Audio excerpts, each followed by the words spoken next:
Well, it's the first day of actually working on the bus since we brought it home. Got Christmas done, knocked out. The weather kind of sucks, as you can see, but I cheated. I've already started removing the wrap, and I'll kind of show you what we got going on here. So you can see I got the front taken off. See some damage where some fog lights used to be. Now the trick is to heat the vinyl up, and you can use, a heat gun, or you can use a man's heat gun. That is working so much better than this little handheld heat gun. So that's what we're doing. But today's goal is to get this side completely removed. So we'll see how that pans out. So before we dive into this, I figured I would show what tools I used on this project. So to start with, you definitely need a heat gun. Now I went and bought the Super Whammy Binford 12,000 temperature controlled digital display heat gun from Hobo Freight.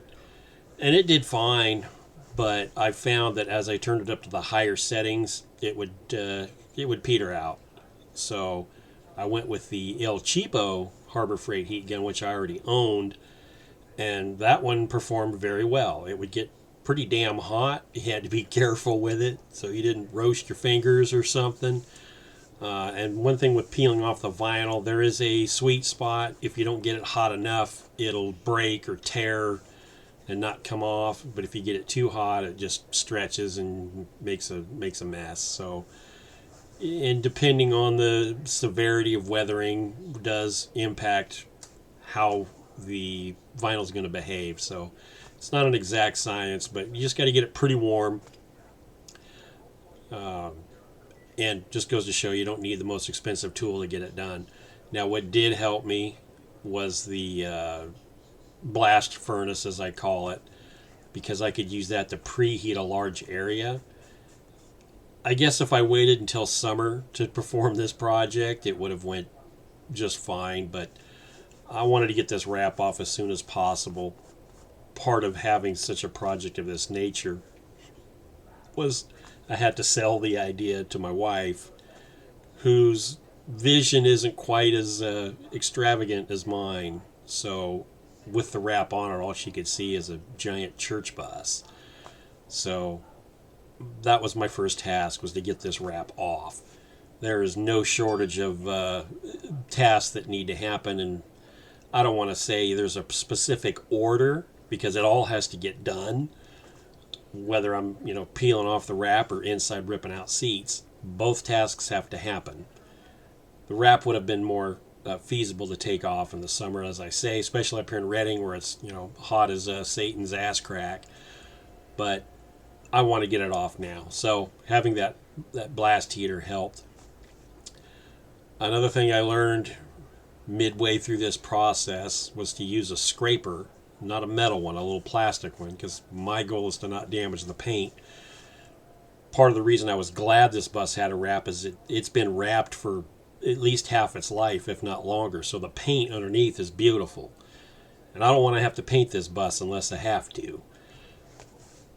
So as far as, like I say, with the scraper, a plastic one, my wife gave me a couple of the Cricut scrapers she uses in her vinyl sublimation, but vinyl crafts that she does. Very nice, very sturdy. However, I'm using a heat gun, and inevitably it would melt it. So I went down to Home Depot and just got some El Cheapo scrapers, the little plastic ones. And those were good.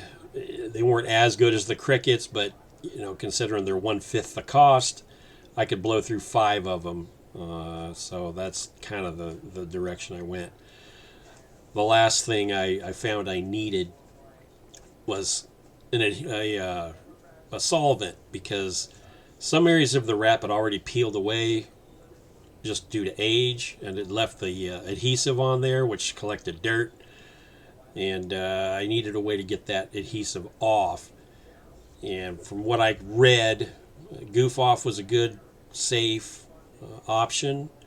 So I went and bought the gel because it would hold better. The little spray or the dabbling it on with a rag didn't seem to hold it on the spot long enough for it to really work. So I bought the gel, the little spray gel. That stuff worked very good. Takes a little longer to loosen, and I have zero patience, but you kind of have to force yourself. But the next level would have been to use.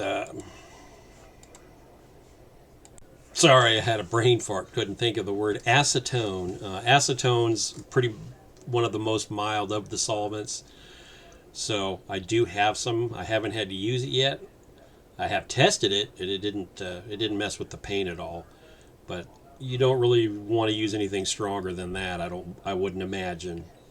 Going with obviously a paint stripper is going to strip the paint. You don't want to do that. So those are the tools I use to perform this task.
didn't quite get as far as we'd hoped, but we got close.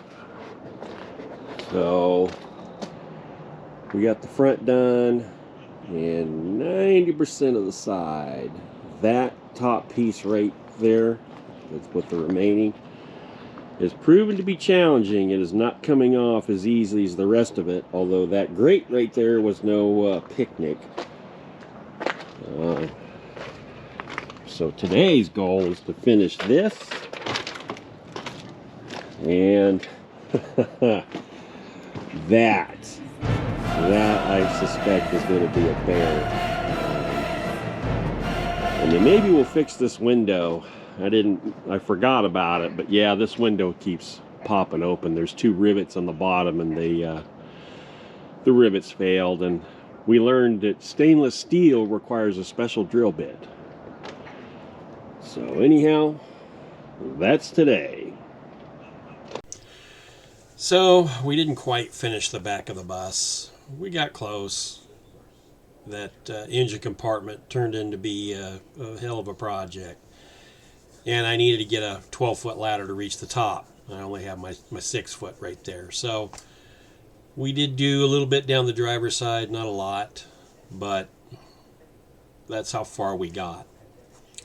So I'm not going to film any more of this process. It's the same. I'm just going to go ahead and close this video out. So thanks for watching.